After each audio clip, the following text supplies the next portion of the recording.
2 weeks ago, Advisory addressed the question, why do students engage in academic dishonesty? Thank you to all the classrooms that held discussions and provided feedback. One thing that was particularly revealing about the student responses was that pressure, stress, and anxiety is a common source of academic dishonesty. Please turn to the Journals section in your Falcon Pride workbook and write the topic of today's lesson, Academic Stress, on November 2nd. With the calendar turning to November, there are 7 weeks left in the semester. 7 weeks is still a good amount of time, but it also signals that the semester is winding down and it's time to start thinking about final exams and your eventual grades in your classes. Today's advisory lesson focuses on tips to help you manage the academic stress that oftentimes develops as the semester progresses. In the space marked present, think about the stress associated with school. How do you cope with academic stress?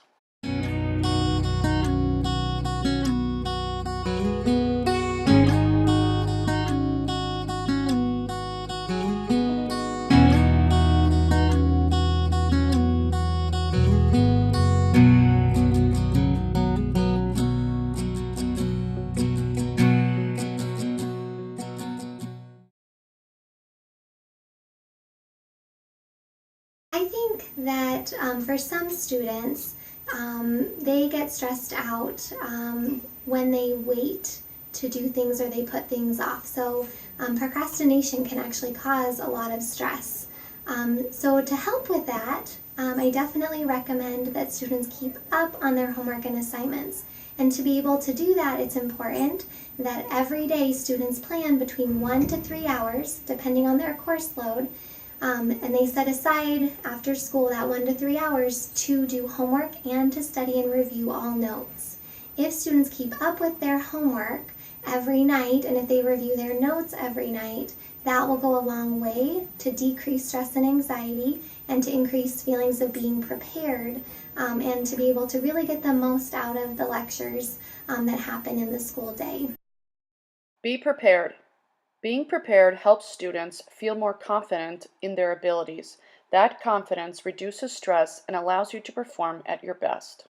I think a good way to improve academic stress, or to at least get rid of it, is to maintain like a good system of organization. That's going to help you prioritize what really matters and maybe what doesn't matter as much. And for a lot of students that are handling so many things, they're handling not only just schoolwork and homework and getting ready for tests, but life and clubs and activities and family things that are going on outside of school. And a lot of times, if you're organized and if you keep to a schedule or you keep everything in a certain place, that might help you in the future to be able to put things in order and figure out what you need to do first and what you need to do last, what things you can put off and what things you can't put off.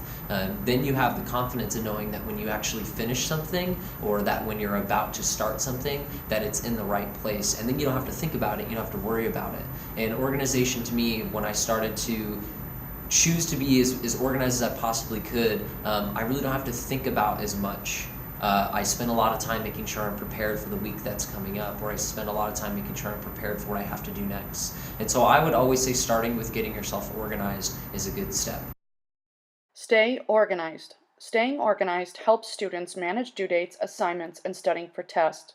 Knowing where things are and when they are due helps you reduce the stress from a cluttered backpack. What I would say to students who are facing a lot of stress, academic stress, is I would say that prioritization is probably your biggest key here, because quite frankly, students will go home and they will see all the work that they have to do on the table, and they make the wrong choices sometimes and choose to do nickel and dime assignments worth 5 or 10 points for homework when they should be focused on preparing for an exam. So sometimes you do have to make some sacrifices, and quite frankly, it's important to prioritize so that you're getting the biggest bang for your buck, so to speak, so that you're making sure that you pass that exam. And if that means that on occasion you're not going to turn in the weighted at 10% 5-point homework assignment, then so be it.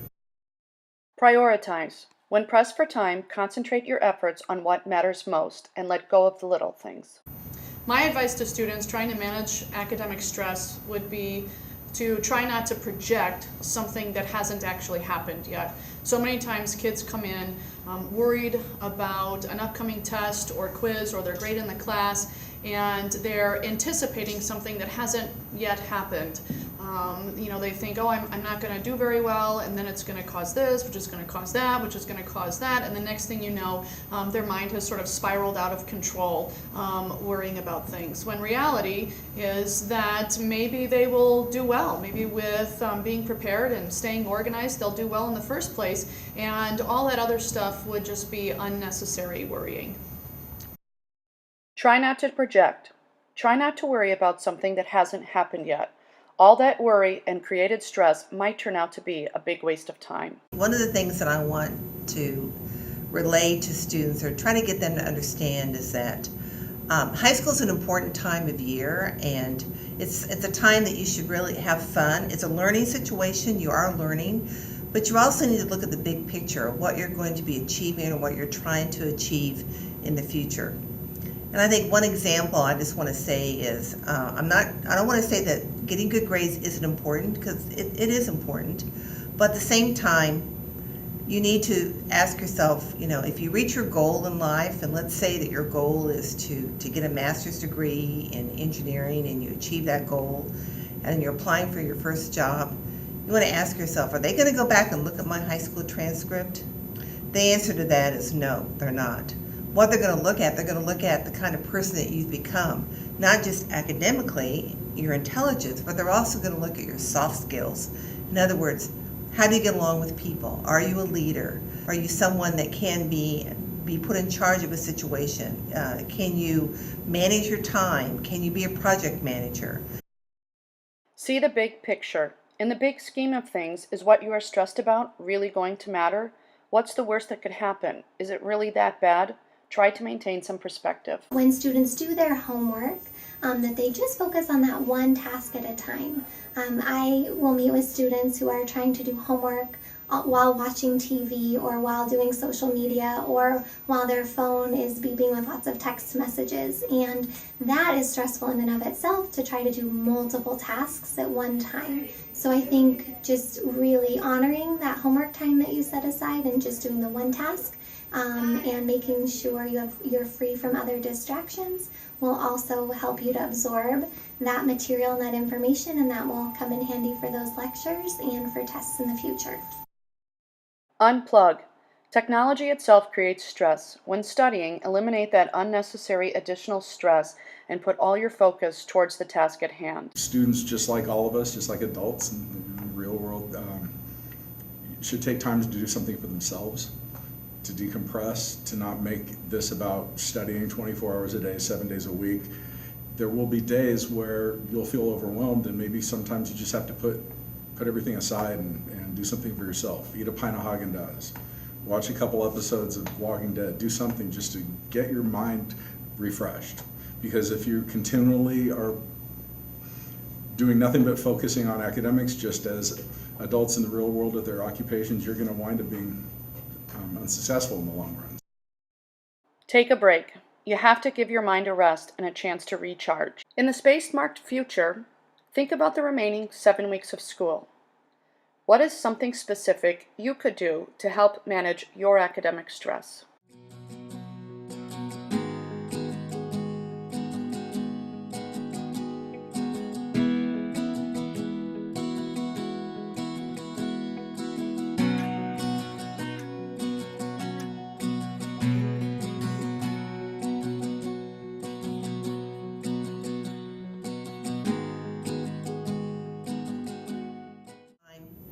Don't be afraid to take some time for your well-being. Even if it's just taking a 30-minute break and getting a cup of coffee with a friend or sitting down and talking to your mom or your dad about what's been going on in your life, we need those kinds of breaks as well. And we need to remember that high school is meant to be fun. It's a good time of your life.